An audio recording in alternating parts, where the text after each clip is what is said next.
Good morning everyone. आज चाहिँ म तपाईँहरूलाई मेरो स्मल गार्डन देखाउँछु। यहाँनिर चाहिँ एजुलिया हो,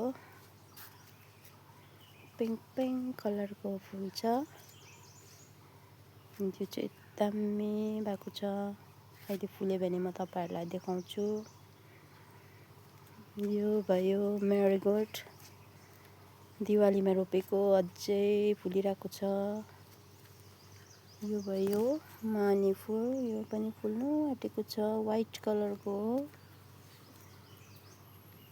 यो चाहिँ मलाई आई डोन्ट नो यो प्लान्ट चाहिँ। यो भयो नलिना, यत्रो ठुलो रुख भएको छ। त्यो माथि चाहिँ अर्किड छ, बेसी भेराइटी चाहिँ छैन। अर्किड बोया, त्यसपछि यहाँनिर छ डेलिया। यो चाहिँ मैले अस्ति सिङ्कोबाट किनिकन ल्याएको। कलर चाहिँ कस्तो कस्तो छ, भेराइटिज छ भन्दैछ कलरमा, तर फुल्यो भने मात्रै थाहा हुन्छ।